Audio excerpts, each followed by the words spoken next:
Bonjour tout le monde, un plaisir de vous revoir ce matin pour la deuxième séance de notre rencontre de travail d'équipe. Mon nom est Michael Sinatra, directeur du centre de recherche interuniversitaire sur le domaine numérique à l'Université de Montréal et responsable de ce projet partenariat. Je vais partager mon écran juste pour deux petites diapos que mes collègues connaissent déjà, mais ça permet pour l'enregistrement et ceux qui vont venir regarder notre projet plus tard de les voir. Donc pour un rappel, ceci est notre un petit délai, voilà, les diapos apparaissent. Notre deuxième séance du projet développement partenariat Nouvelles réflexions sur les éditions critiques au contexte numérique, un projet qui a reçu une subvention du CRSH pour 3 années, 21-24, impliquant 21 chercheurs de 4 pays, 5 centres de recherche et un éditeur, que vous voyez, les centres de recherche sont indiqués en dessous. Et puis, très brièvement, un peu le programme pour l'année, pour vous inviter à revenir. Nous avons donc eu une première séance le mois dernier pour présenter le centre ici et deux de nos chercheurs, Marcello Italiano-Rossati et Emmanuel Chateau-Dutier. Aujourd'hui, nous avons le plaisir d'entendre Jason Boyd de l'Université Ryerson nous parler des activités de son centre. À l'hiver, 17 février à 11h, à l'Université d'Ottawa, Connie Crampton nous présentera son centre et le 17 mars à 11h aussi, heure de Montréal toujours, Claudine Moulin et Christophe Schauff nous présenteront leur centre de l'Université de Trier. Et ça sera suivi par 2 rencontres des chercheurs individuels au printemps 2022.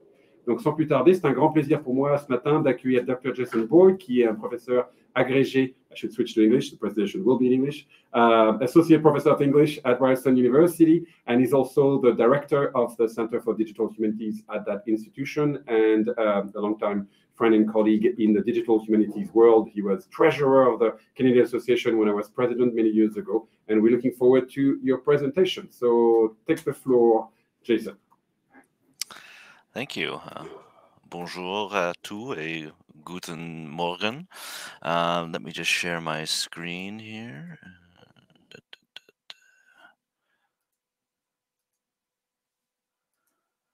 Okay.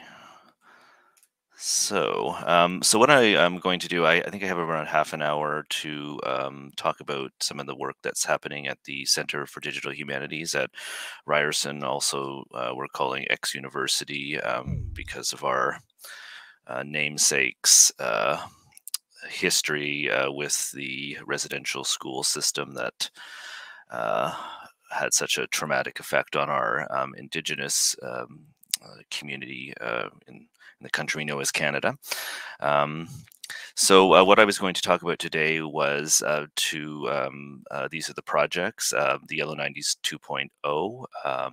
Then I was going to talk about a couple of social edition projects on Wikisource that I've done in a couple of my classes, both undergraduate and graduate. And then the Fortune Theatre Records Prototype Digital Edition, and finally a bit more time on my own particular project called the Texting Wilde Project. So that's basically the overview for today. So the Yellow 90s 2.0 is the center's longest and really flagship project, digital project. It's focused on 8 fin de siècle little magazines from England. And so the interesting thing about this project is that I think it's still the case that scholarly digital editions of periodicals are not that common. Magazines of this sort and periodicals in general were often treated as ephemera. I think that attitude carries over in how we treat periodicals in the digital world. We will often digitize them, but not much more. So you can have sort of digital facsimiles of them, but any other kind of scholarly editing is usually not done. So because the Yellow 90s online is or Yellow 90s 2.0, which developed from the Yellow 90s online, is really interested in the materiality of these periodicals, as were the people who produced them. It's important for this project to essentially provide, different versions of these periodicals. So So as you'll see here from the yellow book, the Yellow 90s 2.0 provides a web-based version. It provides a facsimile version in the form of a PDF of a flip book that you can flip through as if it were an actual book, and it also has a TEI edition. That's the XML edition, and of course, all of these are contained within a site that has very robust critical apparatus. It contains supplementary material like reviews of the volumes and promotional materials, biographies of contributors, and other sorts of materials like that, including a personography. So I think the important thing and the interesting thing about the Yellow 90s 2.0 is it is really a project that is not just about the individual periodicals or the individual issues, but what these tell us about textual communities and textual networks in the late 19th century in England. And so the Yellow 90s personography is a really helpful way of exploring how all of these people who were involved in these little magazines connected, not just in terms of within the individual magazines themselves, but across some of these magazines. So it's really sort of quite interesting to delve into this aspect of these little magazines and find all of these connections that might not have been evident before. So when I was researching one of the people who has a biography on the Yellow 90s online, Elkin Matthews, who was originally a partner with John Lane in the Bodley Head, which published the Yellow Book. It was really interesting to look at his biography and realize that even though he was only involved in the first couple of issues of the Yellow Book before he and John Lane split, that when looking at his publishing career as a whole, he had all sorts of connections with people who had both already published in the Yellow Book, who were to go on and publish in the Yellow Book after he had severed his partnership with John Lane, and also with a whole bunch of other people involved in these periodicals. Even though he himself did not go on to publish any sort of major periodical, he would often publish works by many of these people. So you, even in a sense, someone like Elkin Matthews, who seems in one sense peripheral to something like the Yellow Book, you realize that he is at the center of a really interesting network of artists who were publishing in little magazines at this time. Another really interesting example I find, just because of my own research interests, is someone like Oscar Wilde, who, of course, is someone who does not appear in the Yellow Book at all, I think deliberately, and does not appear in any of these little magazines, yet he still has a biography on the Yellow 90s 2.0, and you realize that even though he has no involvement in the periodicals themselves, he has all these connections with all the people who did publish in those magazines. So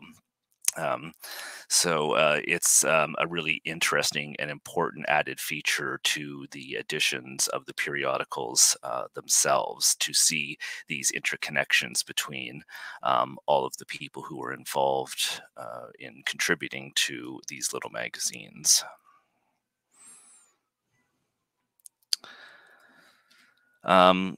So I just wanted to briefly mention, because I think it's relevant here, is a couple of social editions that I produced with students in both an undergraduate and a graduate class using Wikisource, which is a social editing platform, a sister project of Wikipedia, and it's really there to produce online editions of texts. And so for one of my graduate courses one year, what we did was we created an edition of a collection of novels by a late 19th century author, John Oliver Hobbes, the pseudonym of Pearl Craigie.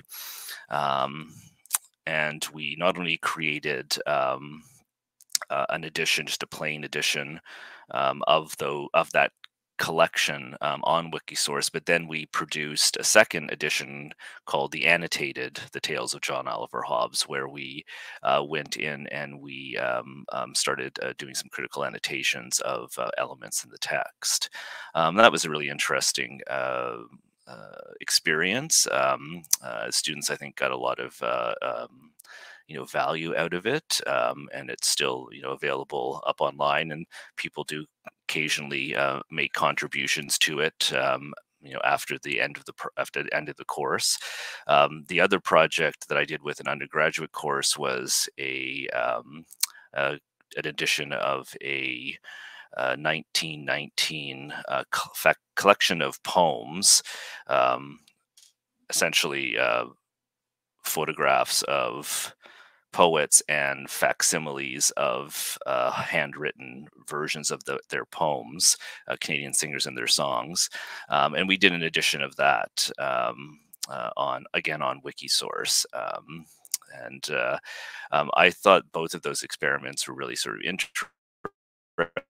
I think now, of course, if I would do them again, I would probably, go to Cove and to Dino and use, Cove's resources to produce these editions. But I thought it was a really interesting experience to use a platform like this to do this kind of editing.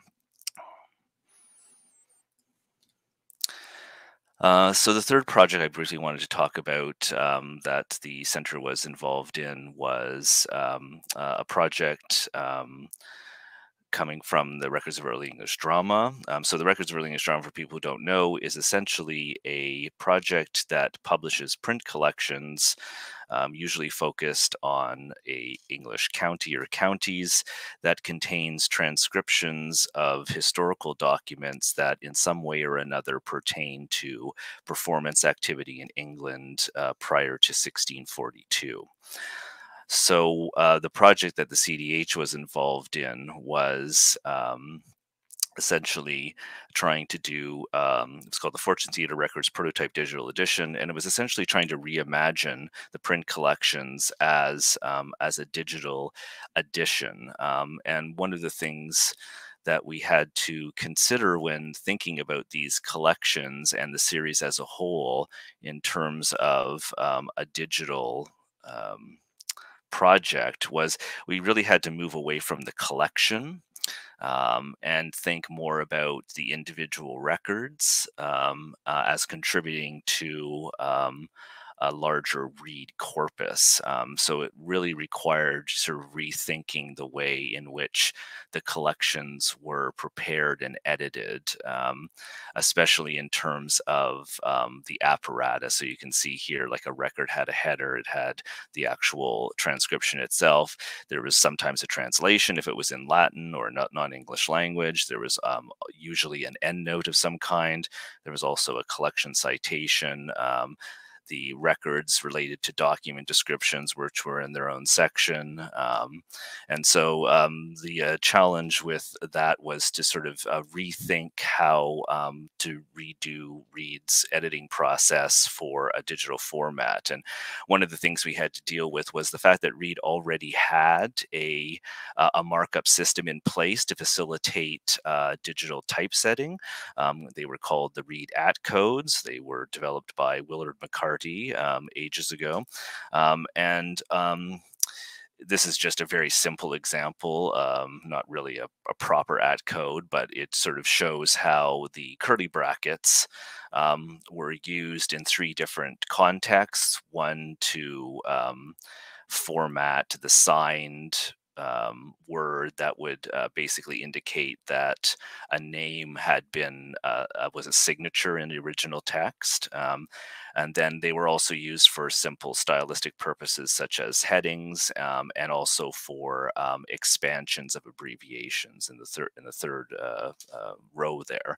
And so the problem with that, of course, was all of those uses of italics were for different purposes, right? And the value of TEI, of course, is you can be very specific about what each of those things are, right? So we can actually say, this John Smith, we can enclose it in segment tags and say, this is a signature for the example. So we can say, this Finsbury Manor Records is a title, and it's the heading of a record. And in the third version, we can use the X tags to basically say, this is an expansion of words abbreviated in the original document. So because although they were largely presentational in terms of typesetting, because very specific codes had been used in very specific contexts, what we were able to do was essentially to convert those automatically, for the most part, to TEI using a script, because the ad codes had been designed, so well. So if you want to read more about that project, there's a very exhaustive white paper that's available on H Commons. Fortunately, the website is now defunct, but you can read, the process that we went through, and also the actual customization that I developed as the TEI editor and TEI customization lead, and I was the co-author on that white paper with John Bradley. So that's another project that we were involved in at the CDH. So the final project I wanted to talk about is the Texting Wilde project. What it essentially is an exploration of computer-assisted methodologies for the study of biographical corpora, so large, or not so large collections of biographical texts. It is focusing primarily on pre-1945 biographical texts relating to Wilde. There's roughly around 1,000 texts of various lengths. Like some of them are just excerpts from other texts, like memoirs. And the primary goal is to develop a TEI customization to facilitate exegetical analysis. And this could be seen as a form of what Ed Folsom calls, or has called, database biography. I think it's probably more useful to think about it in terms of digital metabiography. In the sense in that it's trying to look at a group of texts, a group of biographical texts, and how they are interrelated with each other. So I'm sure people know that exegesis, is typically used to refer to biblical exegesis, which is concerned with, the relationship of very specific corpora of texts, that is the Gospels, biographies of Jesus, and how they are interrelated, right? Which text came first, which text is using it, another text, which the Gospels have content that aren't found in the other, Gospels, where do they agree, where do they conflict, how do their narrative structures compare? And so what we're really thinking about in terms of exegesis is sort of genealogies of texts, right? How they're interrelated in a kind of sort of family relationship. And my assertion essentially with the Texting Wilde project is that we should understand Oscar Wilde as a textual corpora, right? Because essentially that is the access that we have to him as a collection of texts. So this is an example that I often, bring out to show, what the sort of problem is, and how computer system methodologies can deal with this. I don't expect you to read through all of these examples, but this is essentially 4 versions of the same event, all slightly different. Ranging from 1930 up until 1988, right? And this event undergoes some rather striking transformations. When we think about this in a sort of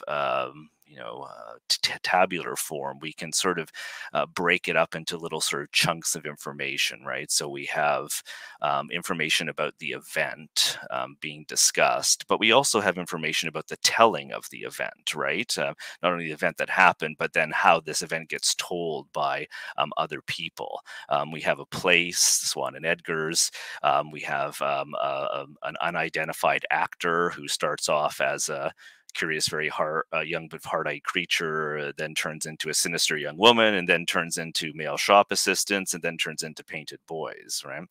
And then we have these references, which sometimes are explicit, but which sometimes are generic. She, a friend, wife, Reggie, so that need to, more definite identification. And we have the circumstances of telling, apparently this is a story that Oscar told a friend of his at some point. And then we have what is purported as something that Wilde actually said, right? So a kind of a reported speech in the final row there. So what the goal of the project essentially is to use TEI to mark up that kind of information in the corpus text and then relate them to a critical apparatus consisting of mostly a bibliography, a chronology, and a personography. And then not only do these things connect corpus texts, but there are interconnections between the apparatus, the biography, the chronology, and personography. So essentially what we're trying to do is to identify and make explicit aspects of the text in order that we can find commonalities and connections between individual items in the corpus. So, one of the things that could be done is, you could essentially try to look at, certain passages from certain texts, look at what entities have been marked up. And then, as you can see here, so the entities in this example, we have Wilde, we have two identified people, we have Wilde's wife, we have Swan and Edgar's, and we have an event. One of the things that could be done would be to say, find me other passages in other texts that have this same type of cluster, right? These same entities, right? Because the idea is that if there is a similarity, they might be related in some way. So you could have a situation where, it would go through the corpus and it would look for this particular cluster of entities and say, oh, here's, a possible match. And then the interpreter, the human reader, would kind of say, oh, okay, I think this one is connected or this one's not connected. So the idea is that the TEI markup could facilitate this kind of automated matching. The other thing that I think it's really important that the TEI can do in terms of the apparatus is it can ensure that the specificity of the text themselves is preserved. So in that example, in the original, Leverson just says, Wilde told a friend, and she doesn't say who the friend was, right? Later biographers have made the made the judgment that it's referring to Reginald Turner.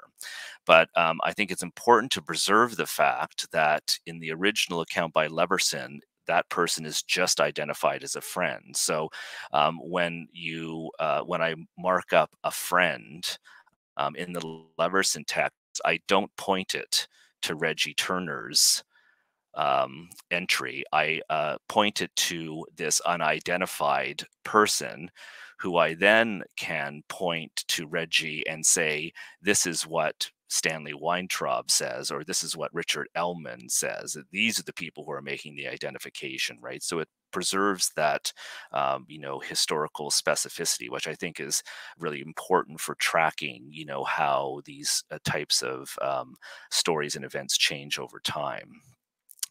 And so here's an example of how that Swan and Edgar's incident might be represented in the chronology, and how it could be dated according to the information that we have.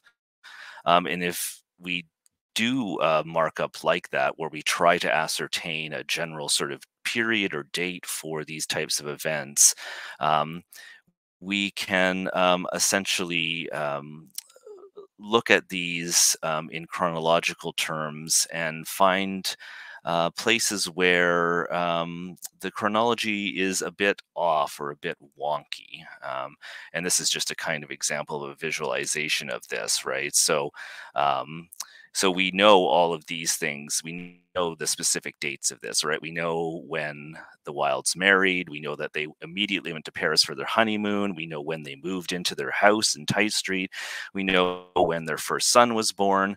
And then, near Wilde's death, we know when Reggie Turner came to Paris to look after Wilde and when Wilde died. And this is when Reggie Turner apparently told him, this Swan and Edgar story. But when we look at, these sources and what they say, it becomes, somewhat, dubious, right? So Pearson sort of suggests that, this incident happened after they came back, after their marriage, before they moved into Tite Street, whereas Leverson says, well, it was in May after the marriage, but it couldn't have been May 1884 because they were in Paris. So it must have been May 1885 at the earliest. But since their first son was born at the beginning of June, which he bet on Swan and Edgar's making purchases.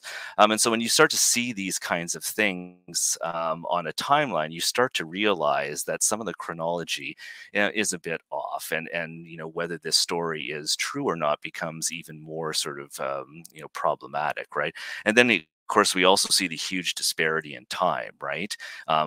Wilde apparently tells Reggie Turner this in 1900. The event supposedly occurred, 15 years prior, right? So looking at the difference in time between when something happened and when it was recounted, I think can be very instructive.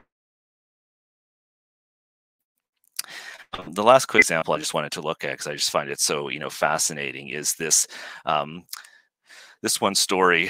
This sort of, gets mentioned time and time again in Wilde biographers, where this poet comes up to Wilde and says, I just published a book, but no one has paid any attention to it.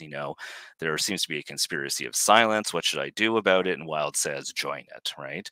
So this appears in a 1903 memoir by someone called Sigma. And he just sort of says, this is just a story that I heard about Wilde. Like, he doesn't say I was there. He doesn't say I know this from personal experience. This just seems to be a story that gets told about Wilde, sort of, in general, right? It turns out that the supposed, the seeming origin of this story, surprisingly, is not prior to 1903, but it actually was published almost like 20 years later in the private diaries of the Right Honorable Sir Algernon West, right, where it seems the original story actually. This is the original story, and it's quite different from the original one, because it's not Wilde talking to this poet, it's someone else talking to him and then seeing Wilde later and saying, what should I have said? So the interesting thing about this, when you think about it, is we have all of these, different events happening that I think it's important to distinguish, right? We have the event where Burrell meets and converses with Morris, and then Burrell meets and converses with Wilde about that meeting. And then Burrell attends a dinner where he tells guests about those two events. And then West records that in his diary.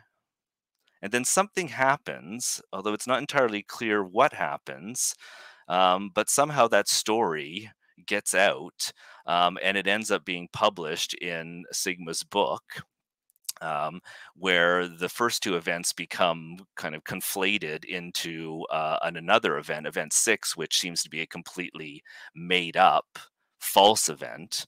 And then finally, West's diary is published, which contains event 4, which records events 1 to 3, and is the apparent sort of event 6, which was published in event 5. So you can see how this can be get really complicated, but that something like the chronology can be really helpful in linking in this stuff and keeping track of the changes that happen over time.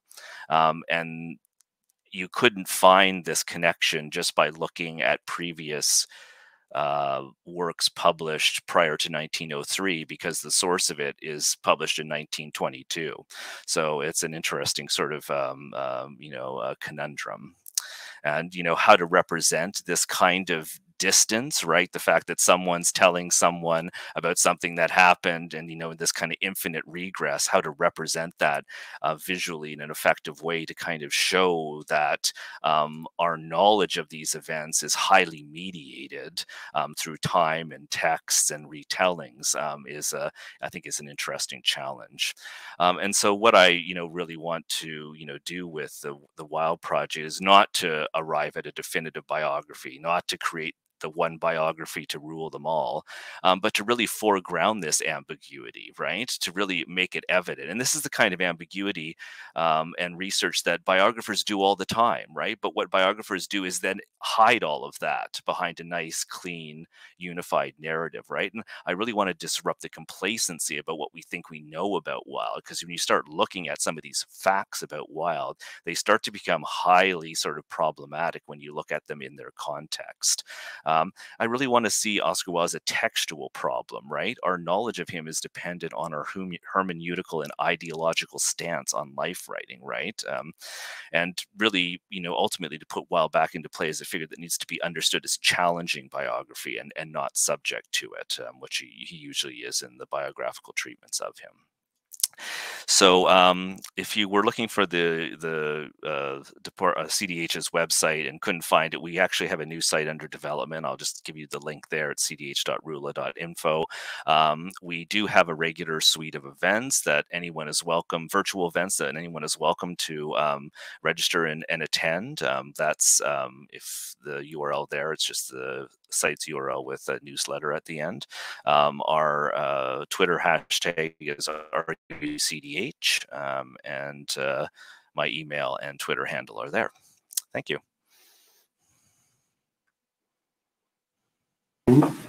Yeah, thank you very much, Jason. That was wonderful. And yeah, here you go. Everybody, see each other. Yeah, the little hand clapping.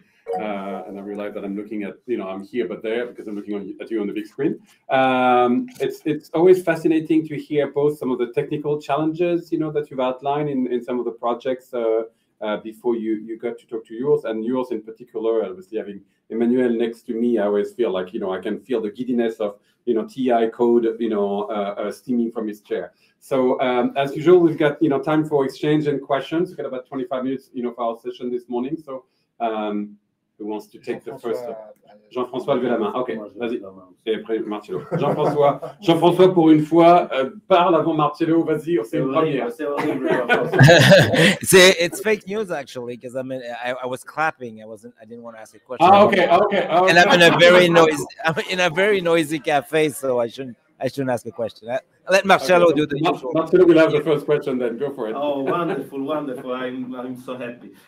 Thank you very much, Jason. It's always a pleasure to listen to you. I have a question and a consideration. The question is just curiosity about what you have done with your students for the collaborative edition on Wikisource. I really would like you to tell us more about that, and especially about the protocol and the methodology you used with the students, even from a very pedagogical point of view. I'm very curious about that, and I would be happy to do the same thing. So I'm looking for tips here. And even about the evaluation of their work. I'm really curious about that. And then another very quick consideration about your Wilde project and about the relationship between text and reality, and text and truth. I think it's very interesting that you said that so Wilde actually is a bunch of texts for us. So it's a corpus of texts, and but at the same time, this doesn't mean that we give up about something like the reality. So you said that, okay, it's not the point is not to establish the true and the only biography, but your digital methods actually allows you to make differences between different régime de vérité. How would you say in English? I don't know. So Jason speaks French. Okay, so régime de vérité. It's really so. I was thinking about Bruno Latour and all his work about science, about the fact that the relationship between science and truth. And I find your work really interesting. I think we should have a discussion about this point. So this was just a general consideration. Thank you. Thank you, Marcello. Yeah, so about the Wikisource edition. So that was I put that in the context of a larger sort of discussion and debate about social, not just social scholarship, but you know, the kind of phenomena that people like Clay Shirky talk about in his books. You know, this idea of sort of, you know, people for some reason willingly just going onto Wikipedia and adding an article or doing some editing, and why do they do it, and what do they get out of it, and how do you you know, how do you deal with the issue of that people can come along and change or delete, you know, what you wrote? So I put it in that context, and then I sort of said, well, what does that mean for doing scholarly editing, right? Because, you know, can you do scholarly editing on Wikisource when you know someone can come along and just, you know, add whatever they want to it, right? So I really wanted to give them the experience of what it was like to edit on a platform where their stuff could be, you know, easily, you know, modified or challenged, and it took a while for students to really kind of, you know, get comfortable with, you know, with doing that, right? But you know, the argument I sort of made was like, look at all of the wonderful things that you can tie in this edition to, right? You can tie it into Wikipedia, you can tie it into Wiktionary, you can tie it in to all of these other projects, right? So you can have this really nicely, densely interlinked edition that draws upon those resources as well. So um, so that's, you know, part of the rationale for why I wanted to use something like Wikisource. Although, like I said, you know, with now with Cove, you know, coming along, I might want to look at that as a better way to produce this kind of work. In terms of evaluation and how I did that, I essentially, you know, divided up the text into specific chunks and said, you're responsible for editing that, you know, chunk. But then I also kept a log of people's work on the sort of the larger, you know, sort of, you know, edition as a whole, right? And they could basically log the work that they had done, in basically, you know, uploading and preparing it, and, you know, sort of, you know, editing it and double checking it, and then I would basically evaluate that work or that activity, and assess them on that ground. So that's what I did for those particular you know, editions. Yeah, and as to your consideration, I think you're right. It is a kind of very sort of tight line to walk, because you're right that, you know, by basically showing, you know, the error of some of these stories, I'm you know, essentially you know, separating, you know, the falsehoods from the truth, as it were. But my argument always is that I'm doing a kind of biographical work that that goes so far and then stops, right? And so, you know, like as I mentioned, like most biographers would do all of this work, and then they would basically smooth over and hide and elide any sort of problems and differences, right? They would sort of conceal that under a sort of authoritative, omniscient, you know, voice. What I want to do essentially is to confront people with this multivariant, you know, these multivariant stories, and say, it's up to you to decide you know, what you're going to think about the validity or truth of these particular types of stories, right? And some, I think, have more claim to reality than others. But I think when you see a lot of these things in their contextual moments, you realize how important it is to understand why biographers are talking about these particular stories, because they're using them for a particular point, to make a particular point about Wilde, right? And that really sort of emerges really sort of, you know, clearly, is that they're often changed because the biographers want to say something about what these events tell us about Wilde. And I just want to keep everything indeterminate. Thank you. I have an answer. We have like somebody. Emmanuel is going to have a question in a minute, but you know, just not seeing any hands. Sorry, I realize that I'm looking at a big screen. But Emmanuel, to.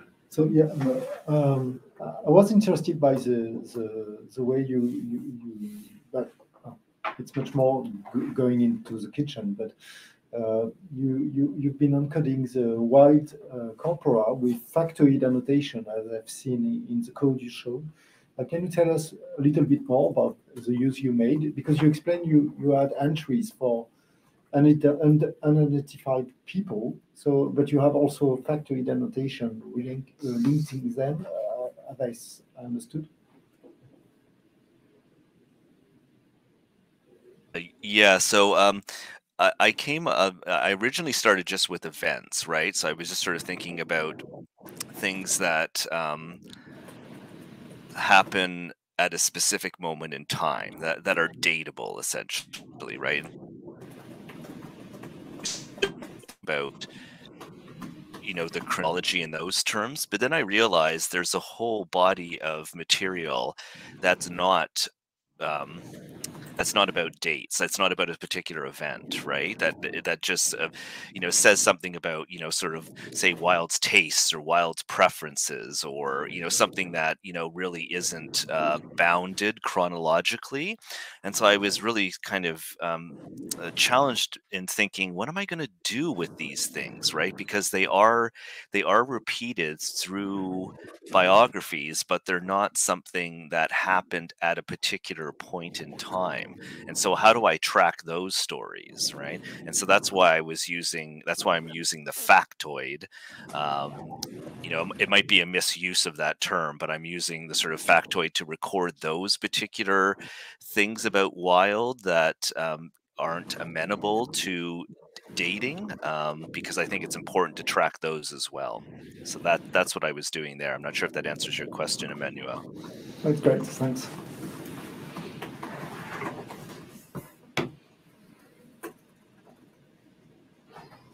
Somebody else wanting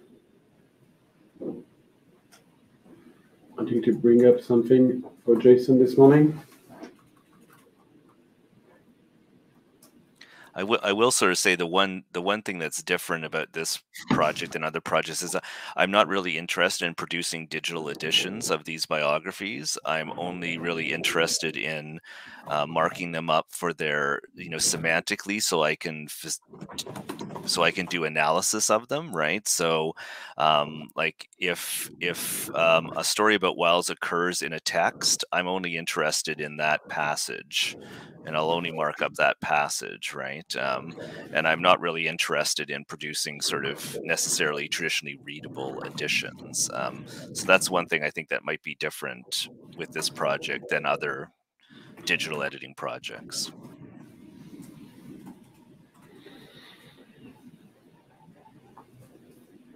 Maybe I'll have a question for you exactly on the point you were just mentioning, Jason.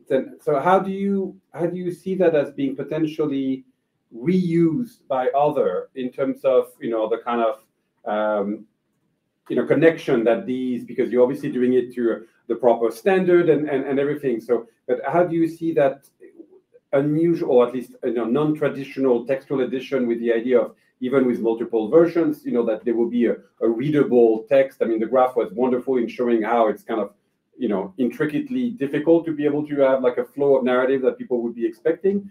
So then how do you see that with, as I said, either it's through, interfaces with other projects that would come and, get that information? What is your thinking on that front? Yeah, part of the idea for this, or the model for this, came from this same question came up with Records of Early English Drama, right? Because essentially they'll go in and they'll take just the passages or passage that has to do with performance activity and just transcribe that, right?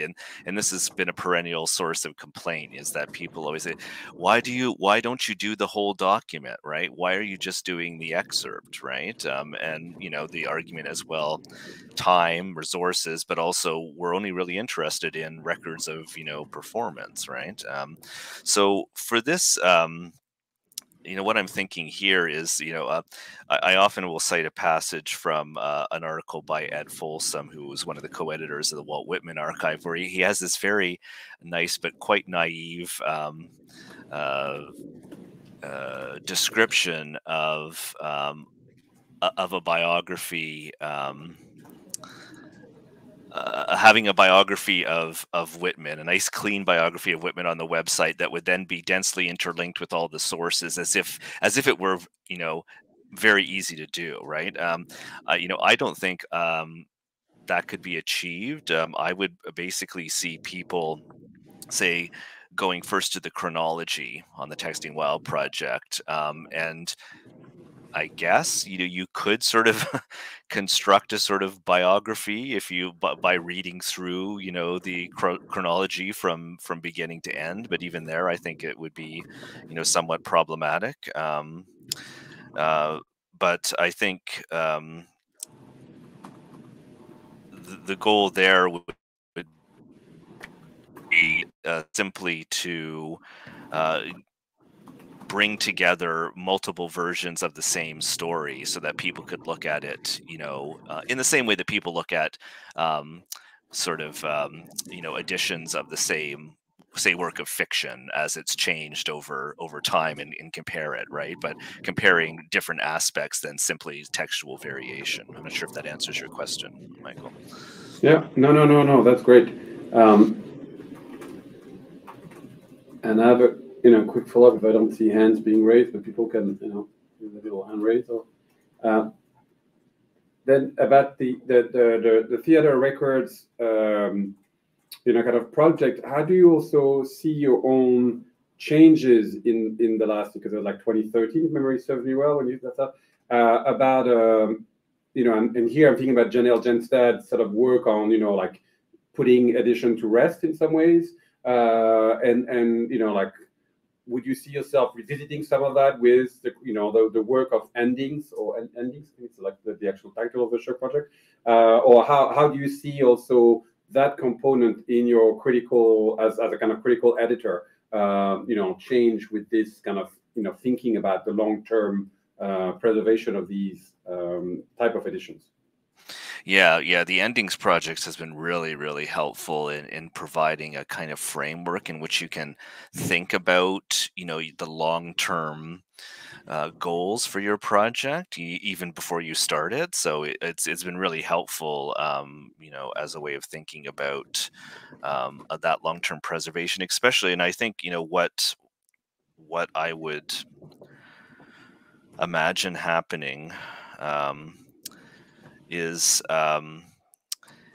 having a kind of platform where I might do some of the editing of the texts, but that other scholars interested in Wilde and maybe interested in other people who are connected with Wilde might be interested in doing some of that editing themselves and adding to the corpus, right? So one of the things I'm always thinking about in the back of my mind is how do I ensure that if I personally don't complete editing all of the texts that I have a record of, is there a possibility that people could come along and keep contributing to it in addition to that. So that's the kind of I'm thinking about that in terms of not only just a platform where people can actually join, but also providing the kind of documentation and tools necessary to facilitate that. So in writing and revising the guidelines, I keep reminding myself that I have to think about this in terms of people who might come to the project anew and how they could quickly learn how this particular customization of TEI has been developed, and so that they could essentially use it themselves. So that's the kind of idea behind this sort of secondary project called A Life in Texts, which is basically taking the texting Wilde customization and trying to make it applicable in general for anyone who's interested in doing digital editions of biographies beyond Wilde himself. Great.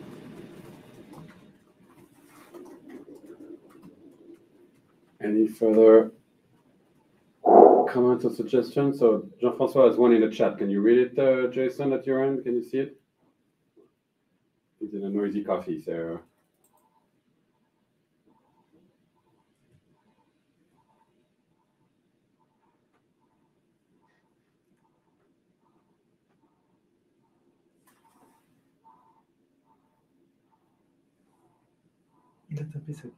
Yeah, we can't hear you, Jason. Sorry.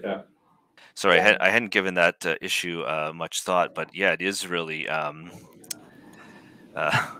think the one effect of this project. People often kind of treat Wilde as if he were a friend, right? It's like they call him Oscar, and it's like he's someone they know intimately, right? And one of the effects of this project is really to kind of alienate Wilde from the reader, right? And so what you'll often find, I think, when doing this kind of work, that kind of independent human subject that we want to read about, we like to read about in biography, becomes highly problematic. It becomes all caught up in this web of sort of different versions where we lose the real person, because there's all of these kinds of we see them in sort of a shattered mirror, right? With these little sort of pieces that don't cohere, right? So it Wilde just does not cohere into that nice, easily comprehensible figure, and I guess that could be a sort of a use of sort of digital technologies for a post-human type of biography, perhaps. I don't know. Maybe that's what database biography is sort of post-human biography. Yeah, it's a good point. So we have a question from Laura that would sort of bring our conversation this morning to an end. Go ahead, Laura, if you want to turn on your mic. Thanks. I wanted to bring my question back to your project where you were working with students and having them edit on in the social editing you were working on. And I was wondering if you had any very quick lessons learned, things that you would change about your assignment, the things that really worked in your assignment, or if you'd be willing to share your assignment prompt. Yeah, I'd certainly be willing to share my assignment materials. And the first time I did it was with the graduate class, and we were kind of making it up as we went along. So by the time I got around to doing it for the undergraduates, I had a better sense of what I needed to do to prepare. Because I think the one thing about using something like Wikisource is it has its own protocols, it has its own structures, it has its own form of markup, and you have to learn that. But you also, for any individual editing project, you have to come up with your own standards or principles, because there's some variation about what kind of markup you want to use, and so you have to do a bit of preparatory work before you can dive into the editing itself, and it does take a bit of time. You have to devote a bit of time to allowing students to learn how a platform like Wikisource works, because it can be more complex than you initially might assume. And then if you want to use all of the, I think, really beneficial aspects, that is how to link it to, Wikipedia and Wiktionary, that involves its own particular protocol that you have to think about as well, right? So it's interesting because it's a sort of, it's an interesting